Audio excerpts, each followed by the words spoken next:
y a mis alumnos de periodismo, cuando les he dicho alguna vez que hasta 1990 solo había una televisión en España, pues les parece inconcebible, ¿no? Pues hasta 1990 solo había una televisión, es decir, como se decía entonces de broma, la mejor televisión de España, televisión española, y luego supongo que nos mostrará el proceso de cambio hacia otros modelos más hasta el presente, ¿no? Bien, yo le doy la bienvenida, ya que es la primera vez que viene, y esperemos que podamos colaborar más en el futuro, y tienes la palabra, ¿de acuerdo? Muchas gracias, Mario. Bueno, buenos días. Antes de comenzar, quería dar las gracias a la Universidad de Extremadura, a la Fundación Juste y en especial a Alfonso Pinilla por haberme invitado a participar en estas jornadas. Sé que suena tópico, pero estoy muy ilusionada de poder estar aquí. Estoy muy contenta de estar esta mañana aquí en este salón, en esta facultad. Y digo que suena tópico, pero puedo decirles que es verdad, ¿no? Que me ilusiona mucho, porque además de poder encontrar, bueno, pues a amigos, ¿no? Y a personas que me gusta poder tener contacto ahora con ellos, también me ilusiona porque vamos a hablar de dos temas que me apasionan, ¿no? Como es la televisión, la historia de la televisión, y la historia de un momento en concreto de España como fue la transición democrática. Esta ponencia se titula La televisión del cambio y para el cambio, televisión española en la transición democrática. Y durante unos minutos nos vamos a acercar a la televisión de los años 70 del siglo pasado en España, para conocer una televisión que cambiaba al ritmo que lo hacía el país, pero y sobre todo una televisión que impulsaba, acompasaba e incluso en muchas ocasiones pilotaba el cambio, el proceso de cambio democrático. Y como vamos a hablar de televisión, qué mejor forma de hacerlo que viéndola.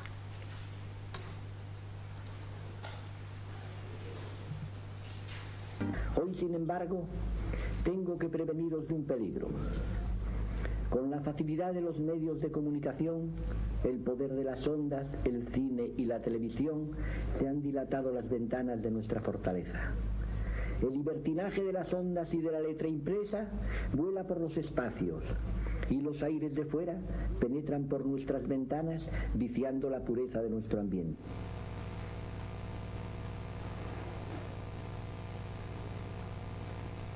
Españoles, Franco ha muerto. El hombre de excepción que ante Dios y ante la historia asumió la inmensa responsabilidad del más exigente y sacrificado servicio a España, ha entregado su vida quemada día a día, hora a hora, en el cumplimiento de una misión trascendental. Quisiera, en mi último momento, unir los nombres de Dios y de España y abrazaros a todos para gritar juntos por última vez, en los umbrales de mi muerte: ¡arriba España! ¡Viva España!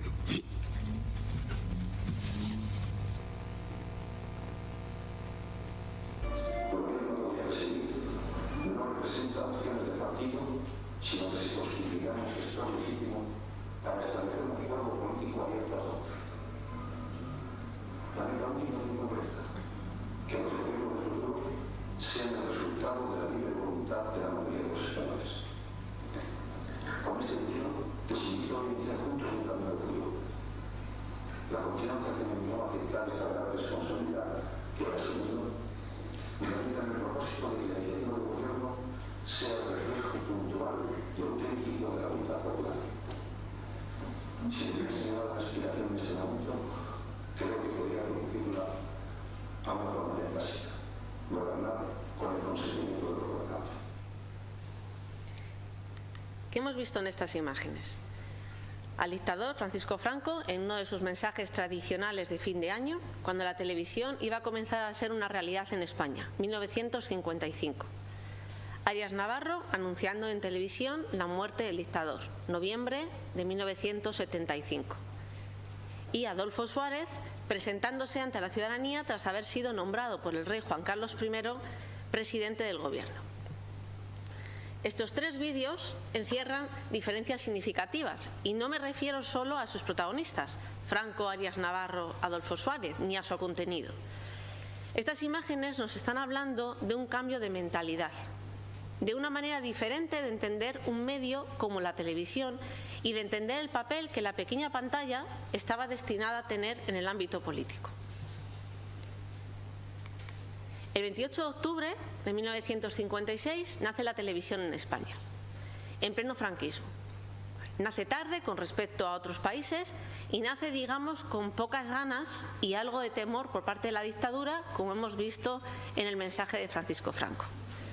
Solo va a existir una televisión, como nos recordaba antes en la presentación Mario, y además esa única televisión va a ser pública, del Estado, televisión española. Hasta los 90, recordemos, no van a existir las televisiones privadas. La tele, cuando nace en la dictadura, será entendida como un medio para entretener a la sociedad, ¿vale? Con toda la carga propagandística que ello conlleva, pero solo como un medio para entretener. Otros dictadores, como por ejemplo el vecino portugués, aquí al lado, hicieron de la pequeña pantalla un brazo más de la propaganda política. Digamos una propaganda directa, ¿vale? No como la que estamos planteando que se hizo durante el franquismo en la televisión. Por ejemplo, el dictador Caetano, en las conocidas como las conversas en familia, las charlas con las familias, se dirigía semanalmente a través de la televisión a su país.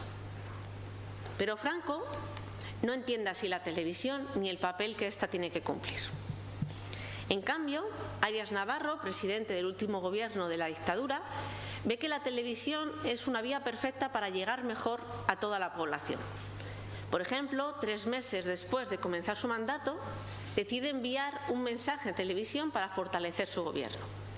O, como hemos visto, cuando fallece el dictador, entiende que una noticia de tal envergadura debe darse a través de la televisión, ante las cámaras, y ante las cámaras de televisión pública lee el mensaje de despedida de Franco. Y el tercer vídeo, ¿no? También hemos visto a un presidente del gobierno dando un mensaje. Entonces, ¿qué es lo que cambia? ¿Qué es lo que cambia en este tercer vídeo? ¿Qué cambia cuando llega Adolfo Suárez a la presidencia del gobierno? Que Suárez no ve la televisión como un altavoz para sus proclamas, sino como un instrumento para establecer una relación directa con el país. Porque con Suárez va a comenzar la videopolítica en España. El presidente clave de la transición democrática está convencido de que la televisión le permite llegar al cuarto de estar, al salón de las españolas y de los españoles. La televisión le iba a permitir, como dice en su primer mensaje, transmitir una imagen de que su objetivo era gobernar con el consentimiento de los gobernados. Además, conoce muy bien cómo funciona la televisión. Y recordad de nuevo que solo hay una y es pública, porque él había sido director de Radio Televisión Española durante la dictadura. Entonces va a convertir la pequeña pantalla en su mano derecha dentro de ese proceso democrático que se va a poner en marcha. Y de ahí esas imágenes que acabamos de ver, el vídeo que acabamos de ver. Cuando Suárez ve las críticas que dentro y fuera de España ha despertado su nombramiento como presidente del gobierno, tiene claro que debe aparecer en la televisión. Y que debe aparecer en televisión para explicar sus intenciones y transmitir a los españoles que su objetivo es dialogar, ¿no? Que quiere trabajar para hacer un cambio desde una perspectiva democrática. No es casualidad, además, que el vídeo se grabe en su propia casa, ¿vale? Sin una puesta en escena institucional, ¿no? Que era, por ejemplo, lo propio cuando Arias Navarro aparecía en televisión.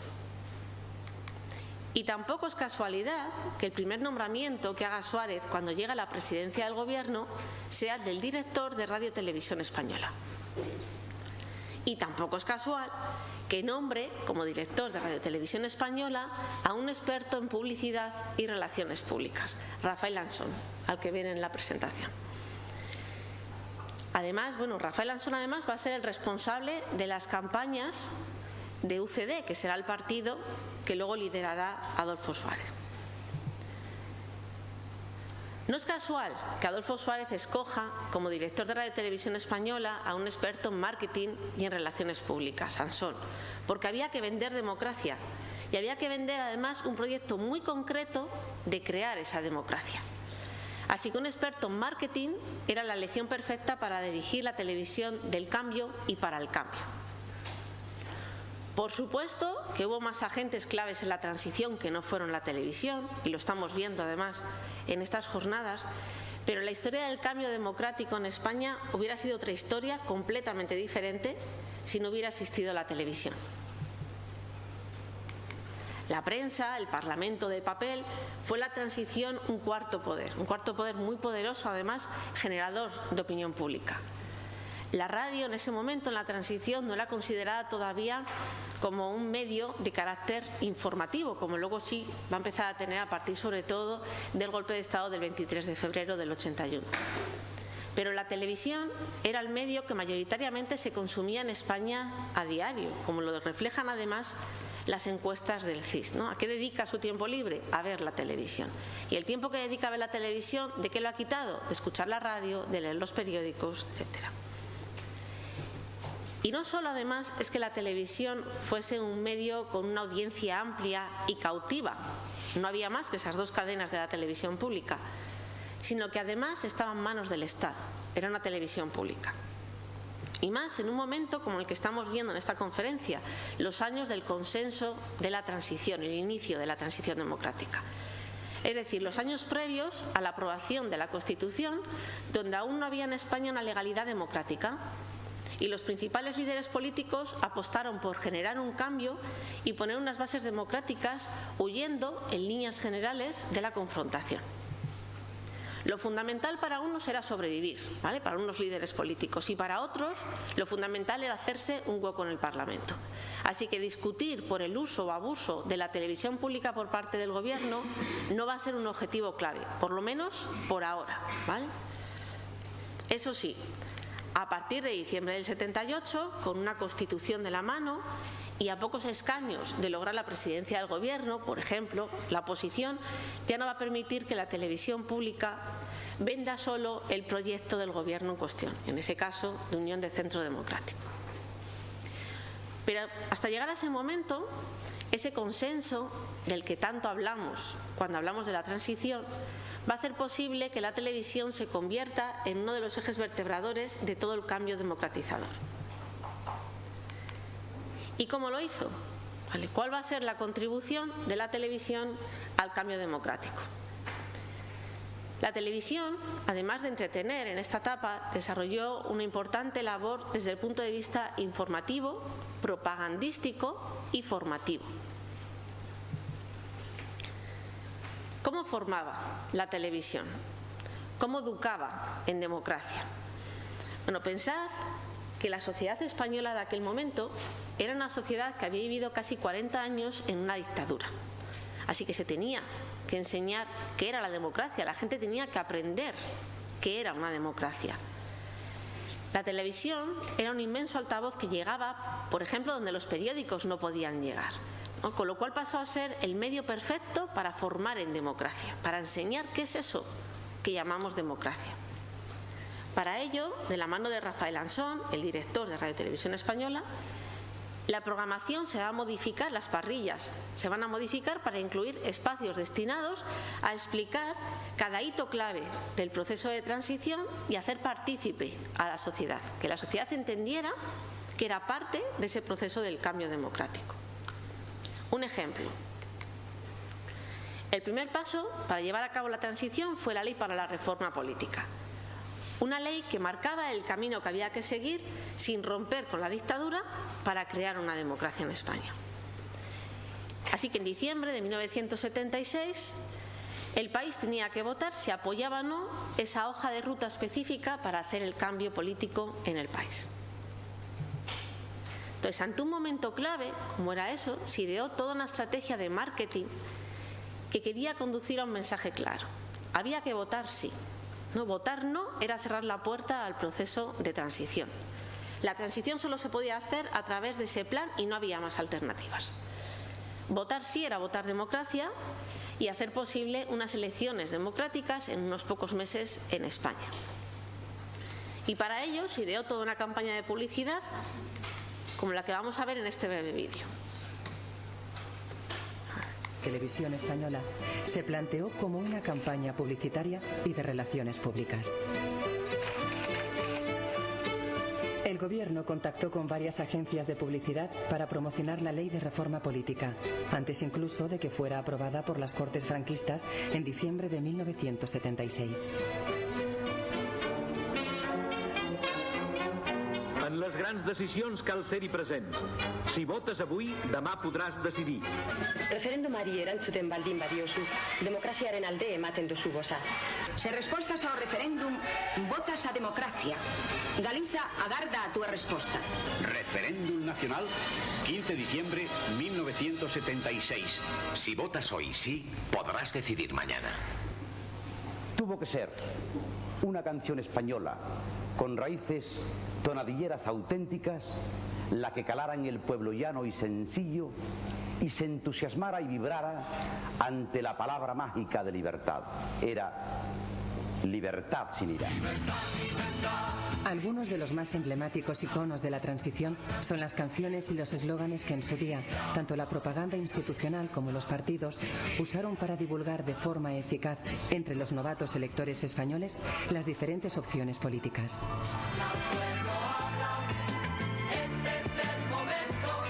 Pero el habla pueblo habla fue el eslogan que yo quería utilizar para el referéndum del 76. Cuando le puse la canción a la música a Adolfo Suárez, me dijo: yo esto no lo pongo ni borracho. Esto es completamente de izquierdas, esto no tiene nada que ver con tal, se va todo el mundo a enfadar. Mira, lo que hay que decirle, si queremos que hable el pueblo, habrá que decirlo al pueblo habla. Y habrá que decírselo de una manera simpática, atrayente, divertida y sobre todo a la gente joven.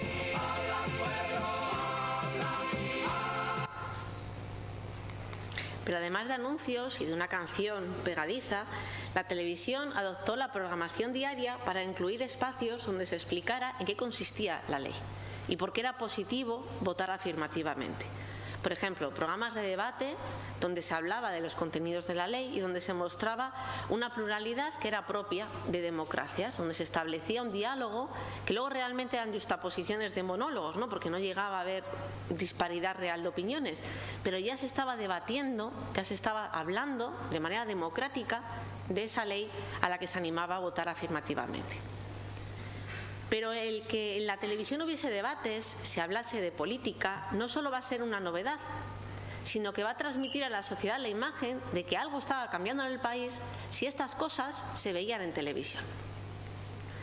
Y esto que comento para el caso de la ley para la reforma política nos vale también para las primeras elecciones de junio del 77 o para el referéndum de la Constitución.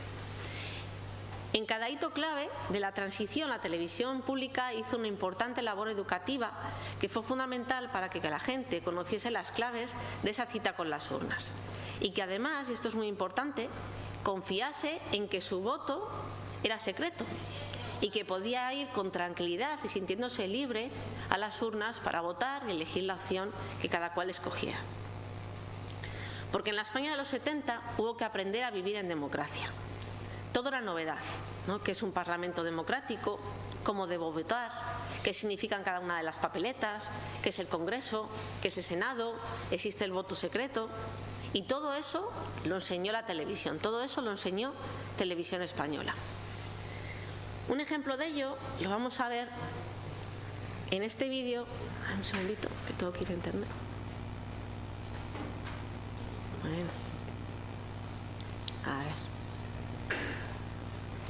En el que vais a ver un conocido actor, Antonio Ferrandis, Chaquete, del Verano Azul, es lo que se llamó Aprenda usted a votar, ¿vale? Era una serie de anuncios que lo que enseñaban a la gente era a que aprendiera a votar.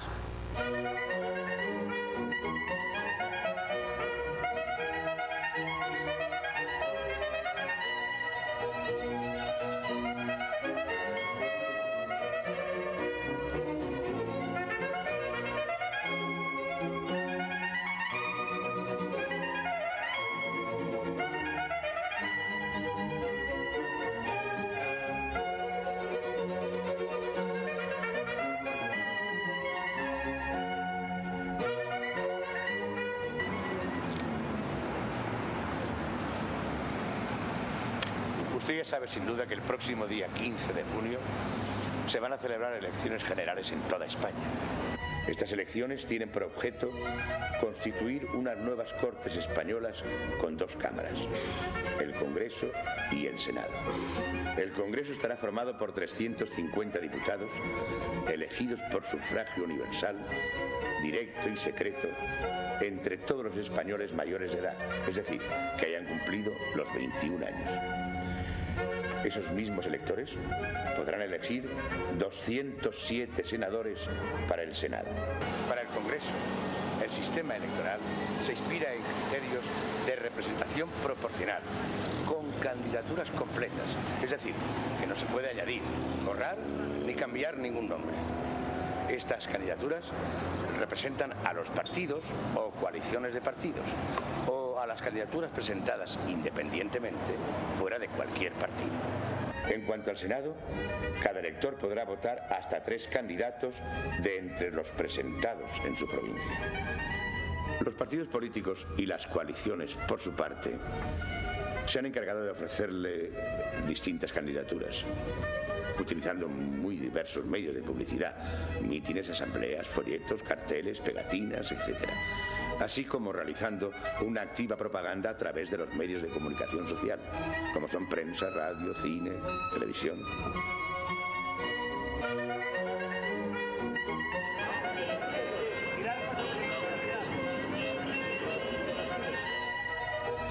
Usted se habrá hecho ya quizá su composición de lugar y en su fuero interno habrá optado por dar su voto a una de esas candidaturas. Ahora bien, ¿sabe usted cómo tiene que votar? ¿Conoce la mecánica del voto? ¿Lo que tiene que hacer exactamente para depositar sus papeletas en las urnas? Lo primero es asegurarse, si tiene 21 años cumplidos, de que se haya usted inscrito en el censo electoral. Conviene que lo compruebe consultando las listas correspondientes expuestas en la Junta Electoral de su zona. Una vez comprobado que está usted inscrito en el censo electoral de su distrito, ya puede usted votar. Probablemente recibirá usted instrucciones concretas sobre el lugar en que se halla la sección y la mesa en la que le corresponde a usted votar.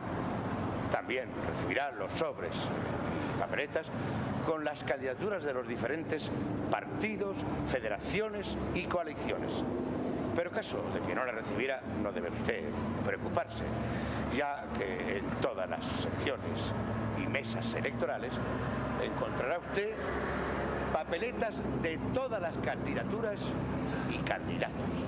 Lo que sí que le conviene es asegurarse de cuál es la sección y la mesa en que le corresponde votar, pues solo allí podrá usted ejercer su derecho de voto. Pero supongamos que ha llegado el 15 de junio y que usted ya sabe dónde le corresponde votar. ¿Cuándo y cómo depositar las papeletas? Respecto al cuándo, pueden hacerlo desde las 9 de la mañana a las 8 de la tarde sin interrupción, en el momento que más le convenga o que juzgue más oportuno. Bueno, les aconsejo que no lo dejen para última hora. El cómo es muy sencillo. Todos los electores se acercarán uno a uno a la mesa que les corresponda, manifestando su nombre y apellidos. Después de cerciorarse por el examen de las listas del censo electoral de que en ellas figura su nombre, los adjuntos e interventores de mesa le pedirán que acredite su personalidad mediante la exhibición del documento nacional de identidad o de otros documentos suficientemente acreditativos de la misma. Acto seguido, usted el elector, entregará por su propia mano al presidente de la mesa dos sobres de distinto color, uno blanco y uno sepia, conteniendo en su interior la papeleta correspondiente a la elección para el Congreso y la que corresponde a la elección para el Senado. Luego el presidente, sin ocultar el sobre ni un momento de la vista del público, dirá en voz alta el nombre del elector y, añadiendo la palabra vota, depositará un sobre en cada urna. La urna correspondiente al Congreso será transparente y la de los senadores de color salmón. Más fácil aún, véanme votar.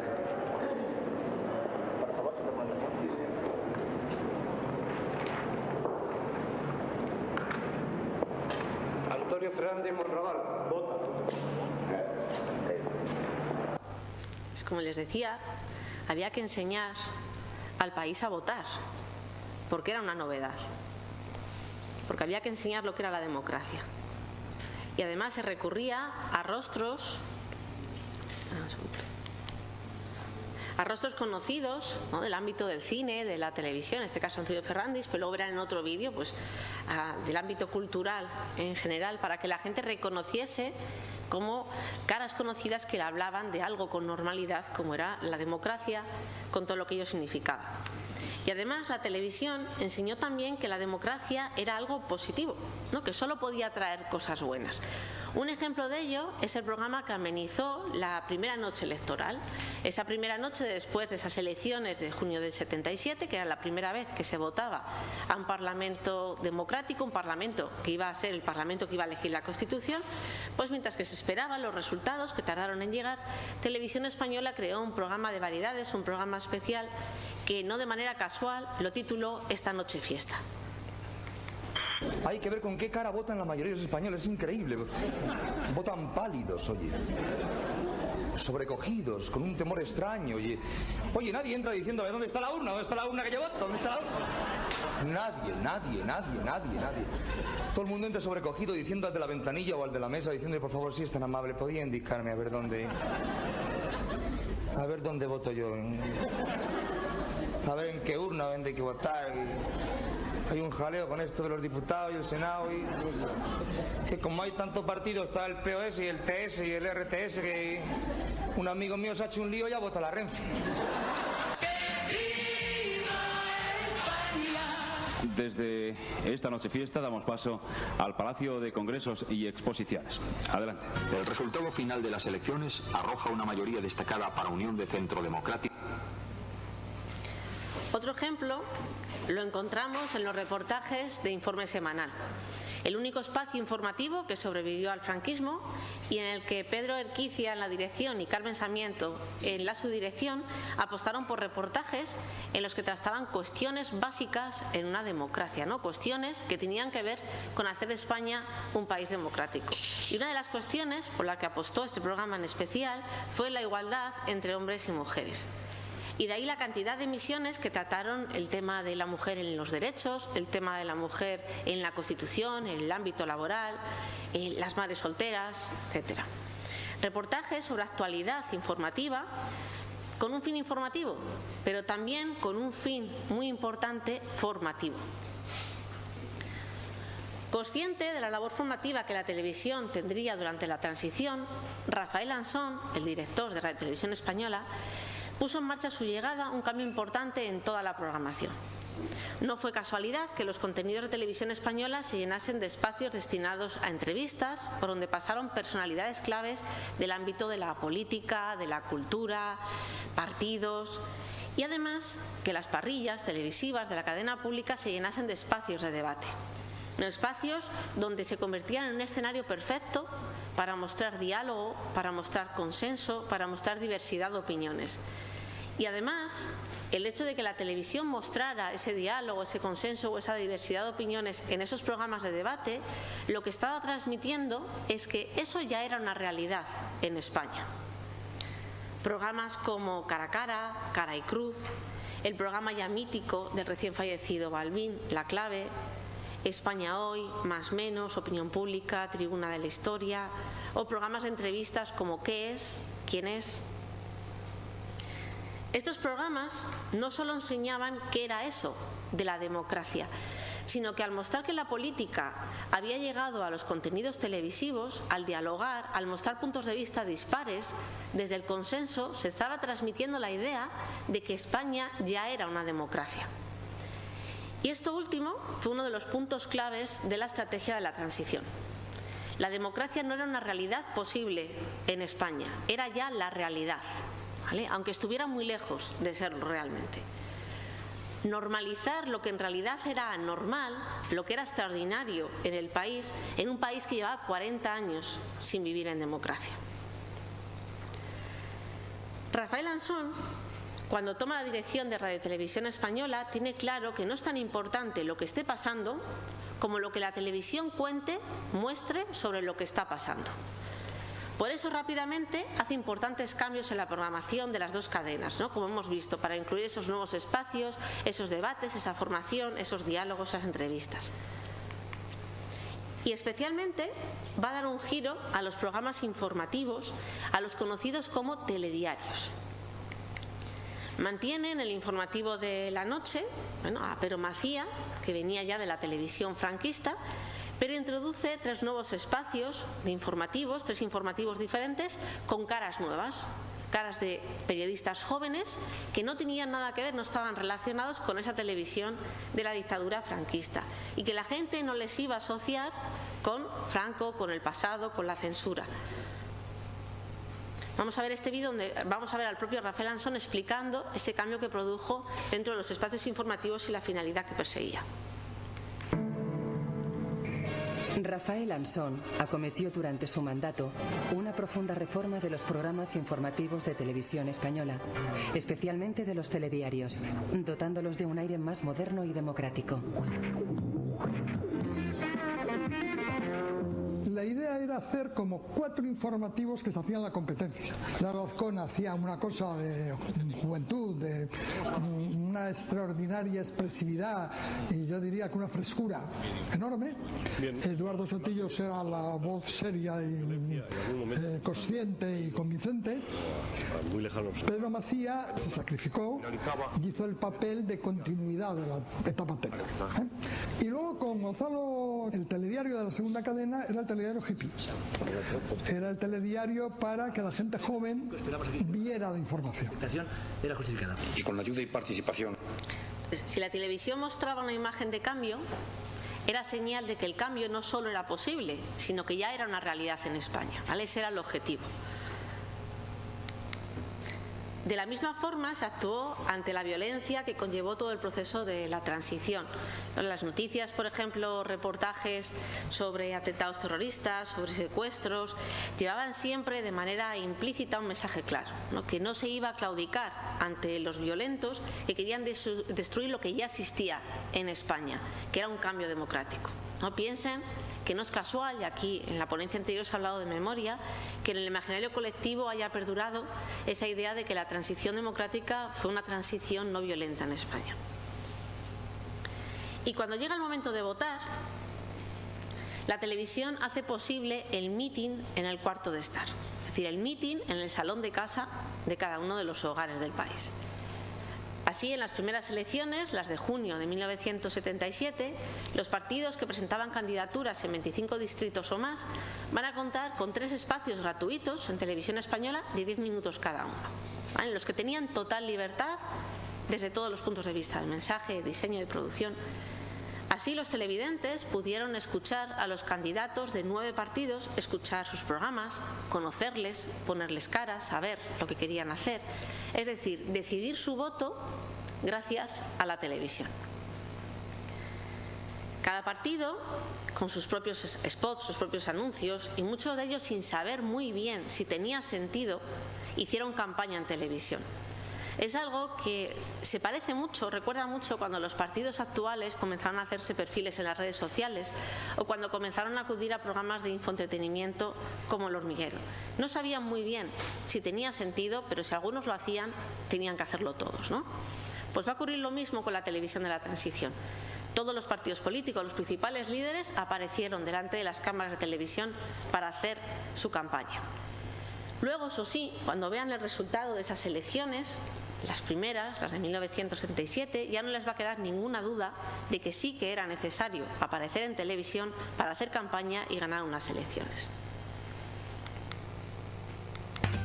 Habla, pueblo, habla, tuyo es el mañana. Lógicamente mi voto va a ser por la Unión del Centro Democrático. Voy a votar por el Partido Comunista. Pedimos votar comunista. Yo voto a Unión de Centro Democrático. Puedo prometer y prometo intentar elaborar una constitución. Nuestro compromiso se extiende, por consiguiente, a un compromiso de cambio de la vida y de apertura. Vamos a defender los intereses de los trabajadores. y estamos claramente por la libertad de todos, sin más límites que la libertad de los demás.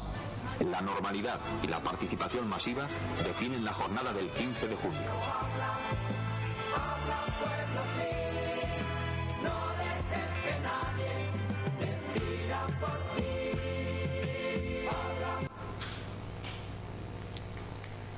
Por otra parte, la televisión, además de convertirse en el escenario del gran mitin electoral, en las campañas de las elecciones y de los referéndums, va a ser en todo momento un altavoz directo del gobierno.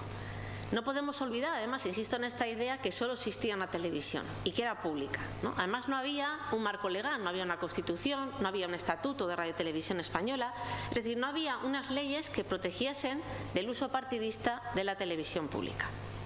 Así que Adolfo Suárez y el proyecto de transición se encontró con un aliado perfecto en su día a día, que además estuvo estupendamente gestionado en manos de Rafael Asson, el gran vendedor de democracia.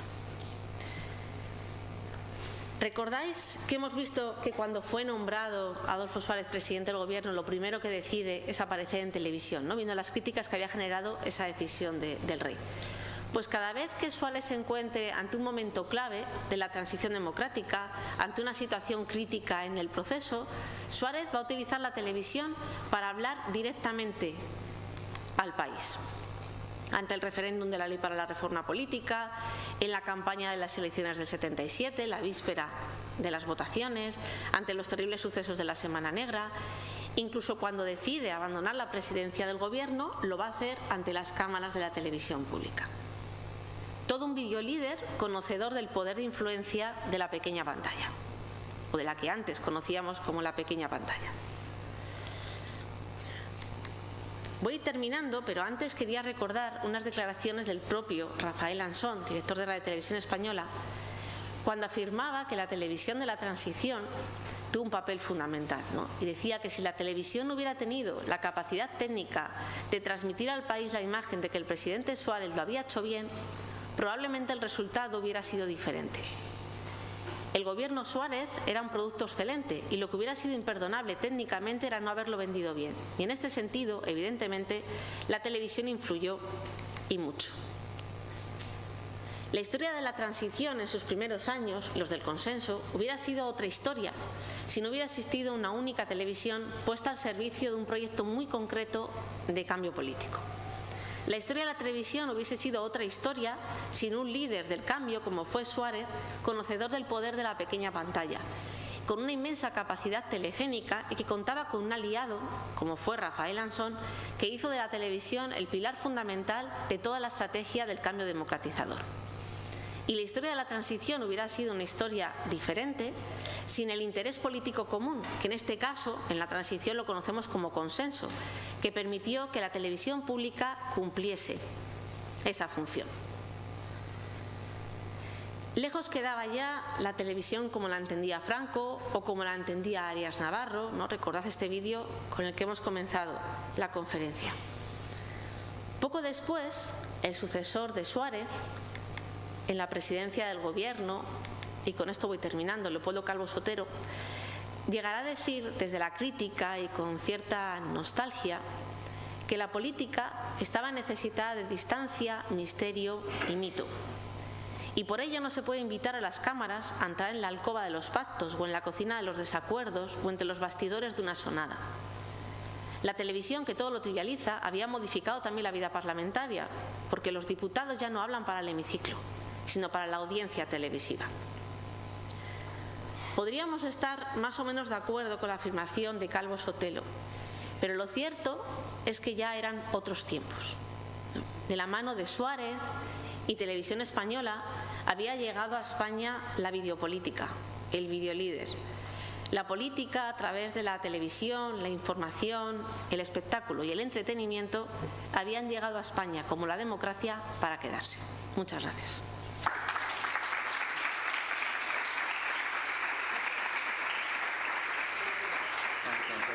Antonio. Griselda. Bien, muchas gracias, Virginia. Y ahora vamos a dar paso, como dijimos, a las preguntas, pero antes Le voy a dejar la palabra a Alfonso Pinilla porque quiere presentarle, aprovechando la presencia del profesor Rafael Rodríguez Tranche en Extremadura por otro motivo, también por su participación en un coloquio, pues nos va a hacer también unas reflexiones, ya que él también es experto en la etapa de la transición y específicamente en fotoperiodismo. Así que te paso la palabra, Alfonso, y el micrófono lo tienes por ahí. Bueno, pues buenas tardes, me alegro veros otra vez por aquí, y en la vida hay felices coincidencias y este es uno de esos casos, porque mientras se celebraba este coloquio justo estaba terminando otro sobre una temática muy parecida que había reunido a un grupo de investigación en torno a un proyecto dirigido por el profesor Rafael Rodríguez Tranche sobre periodismo, mejor dicho, fotoperiodismo y transición política, sobre la imagen de la violencia en aquella época. Mi amigo y compañero Antonio Pantoja, que forma parte de ese grupo de investigación y de ese proyecto, tuvo a bien invitarme, él y el profesor Tranche, a una reflexión, a una conferencia en la mañana de ayer, y por esa feliz coincidencia era de justicia y además de vuestro interés también que el profesor Tranche viniera a hablarnos sobre su especialidad, aunque fuera brevemente, para dar unas pinceladas